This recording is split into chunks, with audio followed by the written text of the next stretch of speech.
बिस्मिल्लाहिर्रहमानिर्रहीम। नाज़रीन, मैं हूं अज़मत खान और आप देख रहे हैं प्रोग्राम अज़मतनामा। मुलाज़मीन के हुकूक नामी इस प्रोग्राम में आज हम आपसे बात करेंगे EOBI के हवाले से।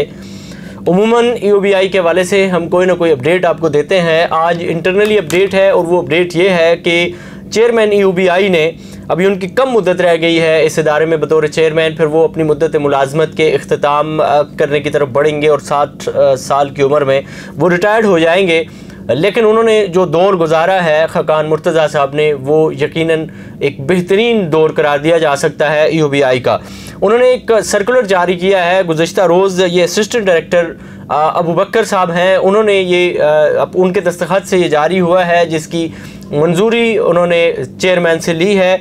ये ख़त उन्होंने कराची, इस्लामाबाद और लाहौर के तीनों बेनिफिट एंड कंट्रीब्यूशन दफातर जो हैं उनके नाम भी लिखा है और साथ में तीनों एजुकेटिंग अथॉरिटीज़ के नाम भी ये लेटर लिखा है। मुल्क भर के अंदर 40 रीजनल दफातर EOBI के, उनको भी ये लेटर सर्कुलेट किया गया है और इसके साथ साथ 34 जो दीगर दफातर हैं, फील्ड दफातर जिनको कहा जाता है, उनको भी ये लेटर लिखा गया है। इस लेटर में बताया गया है कि चेयरमैन इस बात से नाला है कि इदारे के अंदर नज़्म ज़ब्त जो है उसकी बड़ी शिकायत सामने आ रही हैं। अफसरान की हाज़िरी के हवाले से बड़ी शिकायत सामने आ रही हैं। लोग जाते हैं, अफसरान दफातर में मौजूद नहीं होते हैं या अफसरान बड़े तख़ीर के साथ दफ्तर की तरफ आते हैं। बिल्कुल ही एक ब्यूरोक्रेसी का माहौल बना करके रखा हुआ है। ब्यूरोक्रेट तो फिर अपने वक्त पर भी आते हैं, जैसा कि ख़ुद इस इदारे के चेयरमैन है कि सबसे पहले वो अपने इदारे में पहुँचते हैं और सबसे आखिर में वो इदारे से छुट्टी करके जा रहे होते हैं। लेकिन इसके बरअक्स ये जो छोटे अफसरान हैं जिनको नौकरियां भी मिल गई हैं, शाही खर्चियाँ भी इनकी आसमानों को छू रही हैं, इन अफसरान की सूरत हाल ये है कि ये इदारे में बिल्कुल ताख़ीर से आते हैं। एक अफसर की हाज़िरी उसके मातहत या दूसरे उसके साथी लगा रहे होते हैं। एक जगह पर बैक वक्त दो हाज़िरी रजिस्टर्ड मेंटेन किए जाते हैं, जिन पर जस्ट P लिखा जाता है कि ये शख्स जो है वो प्रेजेंट है, ये आया हुआ है।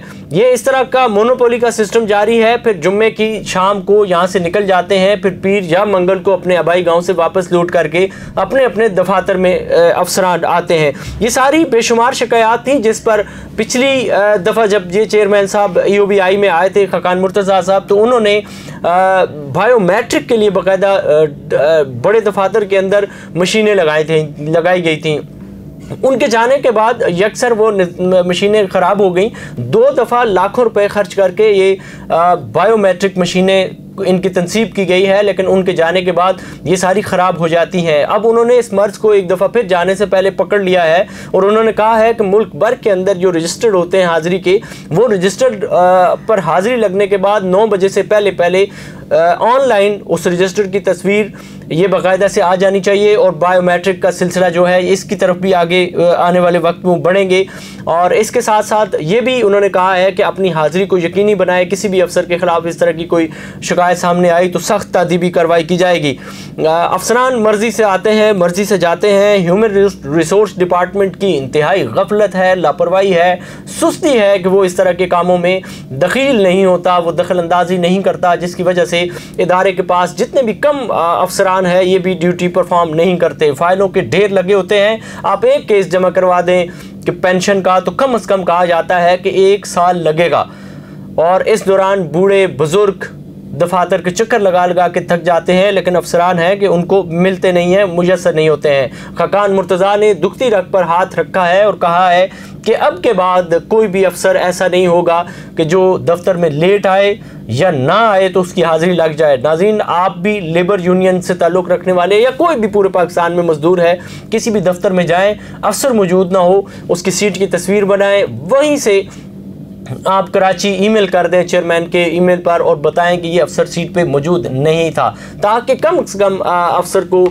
उसकी बात पुरस हो और अफसर को भी ये लगे कि मेरे बारे में अगर मैं नहीं होता हूँ तो ज़रूर पूछा जाता है, ताकि कोई ना कोई पूछने वाला है। आप इस हवाले से क्या कहते हैं, क्या सोचते हैं, क्या राय है, या इस हवाले से कोई भी दीगर आपको मालूमात चाहिए हैं, कोई सवाल है आपका, तो कमेंट सेक्शन में ज़रूर करें ताकि अगले किसी व्लॉग में उसको एड्रेस किया जा सके। इसी के साथ अपने मेज़बान अज़मत खान को दीजिए इजाज़त। अल्लाह ने के बान।